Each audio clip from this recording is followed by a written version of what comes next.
I was blessed because I was so broke. I had to study for 2 years before I invested. I was broke.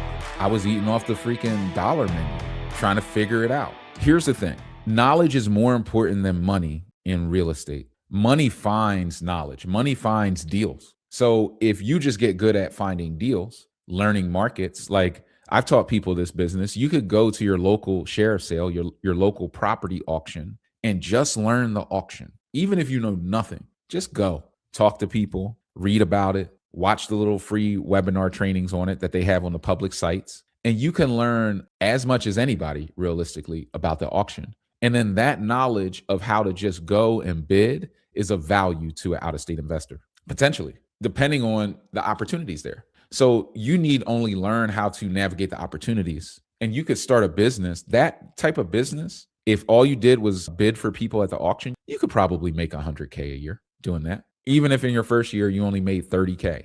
And if you just go and network well, you could probably make 30K your first year doing that and grow that to, in a couple of years, 2-3 years, 100K. And you would probably work the equivalent of 1 day a week of whatever you do now. That would be the equivalent of the amount of efforting to just achieve that level. And now that's how you raise the money. Go do something. Go get the money. Go create a stream. So the knowledge, the deals, the money will follow that. But you need to get the knowledge first. So therefore, invest in your education of real estate. I was blessed because I was so broke. I had to study for 2 years before I invested. I just studied, read up, game plan, pulled out the calculator because I had no money. I was broke. I was eating off the freaking dollar menu, trying to figure it out. So, there is that element to it, coming in with knowledge. And even the knowledge I had is less than 1% of what I know today. What I give you guys, even on lives, nobody told me any of it. No one told me any of it.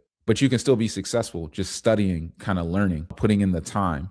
But once you learn, your knowledge is worth a lot more than the money. So you then can partner very easily and bring value and find deals and source. There's nothing holding you back from learning those things other than your own belief in self, quite frankly.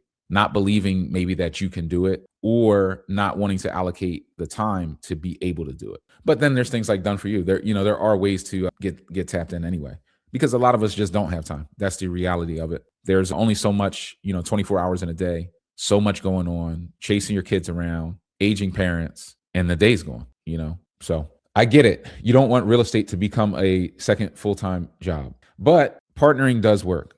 Coming together, maybe you have cash, they have credit. Be careful. Last thing with partnerships, be careful. I guess I'm being very negative on partnerships to a degree. Be careful with them. I've seen some really good partnerships. I've seen some really bad ones. And I've been parts of bad ones too. It's a distraction. So partnering is not always the answer anyway. Sometimes it's being strategic, maybe waiting and focusing on cash position, focusing on repositioning finances and doing other things, or house hacking and eliminating your living expense. This is chess, not checkers. You're not going to grab a like a lot of people come into this game like checkers. They're like, yo, I'm trying to grab 20 units. Boom, boom, boom, king me. I got 20 units. And it's like, yo, 20 units doesn't mean anything. It really doesn't. This is strategy. In fact, you could get 20 units and look up and I have 200 because of strategy. So you have to understand, first and foremost, this game is chess. It is not checkers. You don't need to, and therefore you don't need to be in a rush. In checkers, you need to be in a rush because you can only jump people. But in chess with strategy, you have certain pieces that can move across the entire board in one move. You don't need to be in a rush. You need to learn enough to develop your own strategy. Then you don't have to argue with people. You don't have to second guess people. You'll just be doing your strategy.